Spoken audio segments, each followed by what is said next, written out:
As she stood in front of her 5th grade class on the first day of school, she told the children an untruth.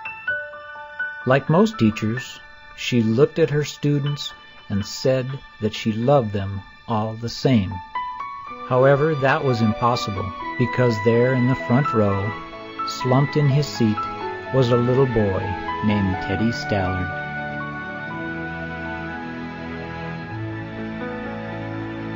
Miss Thompson had watched Teddy the year before and noticed that he didn't play well with other children, that his clothes were messy, and that he constantly needed a bath. And Teddy could be unpleasant. It got to the point where Miss Thompson would actually take delight in marking his papers with a broad red pen, making bold X's, and then putting a big F at the top of his papers. At the school where Miss Thompson taught, she was required to review each child's past records, and she put Teddy's off until the last. However, when she reviewed his file, she was in for a surprise. Teddy's 1st grade teacher wrote, "Teddy is a bright child with a ready laugh. He does his work neatly and has good manners.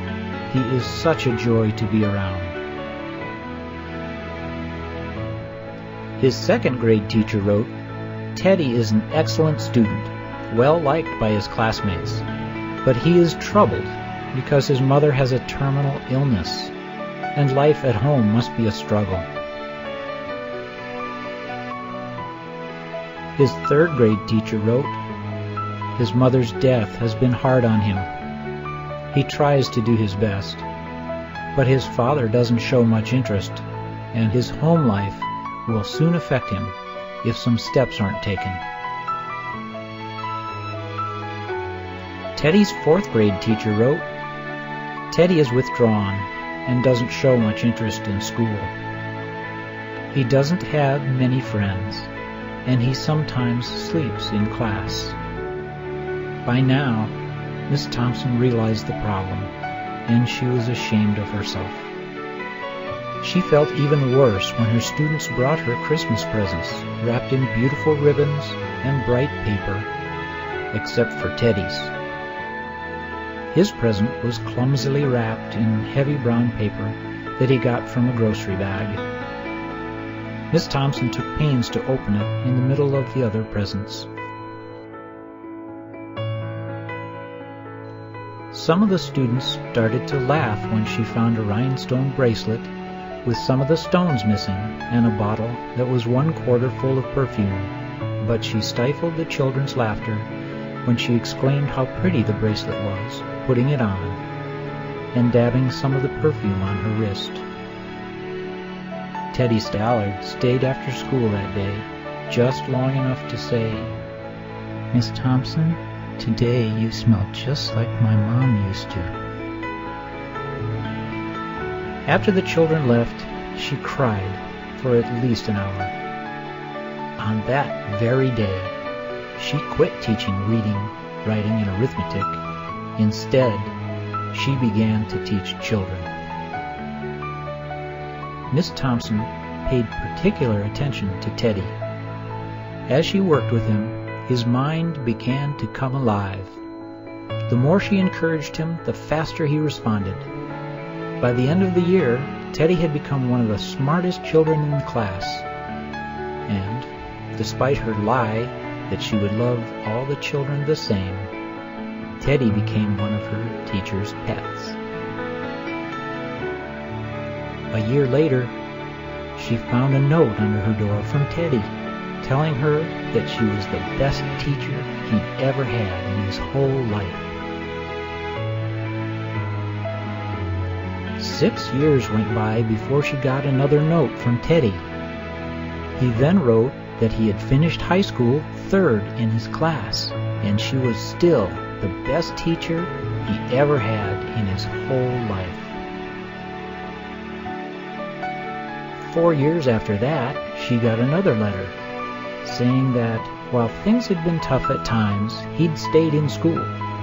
He'd stuck with it, and would soon graduate from college with the highest of honors. Again, he assured Miss Thompson that she was still the best and favorite teacher he'd ever had. Then 4 more years passed, and yet another letter came. After he got his bachelor's degree, he had decided to go a little further. She was still the best and favorite teacher he'd ever had. But now his name was a little longer. The letter was signed Theodore F. Stallard, M.D. The story does not end here. There was yet another letter that spring. Teddy said he'd met this girl and was going to be married. He explained that his father had died a couple of years ago, and he was wondering if Miss Thompson might agree to sit at the wedding in the place that was usually reserved for the mother of the groom. Of course, Miss Thompson did, and guess what? She wore that bracelet, the one with several rhinestones missing. Moreover, she made sure she was wearing the perfume that Teddy remembered his mother wearing on their last Christmas together.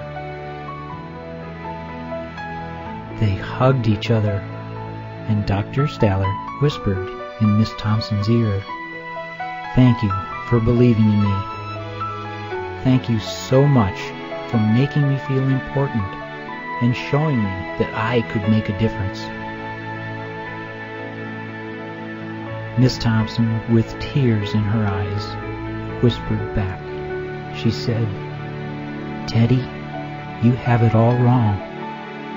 You were the one who taught me that I could make a difference. I didn't know how to teach until I met you."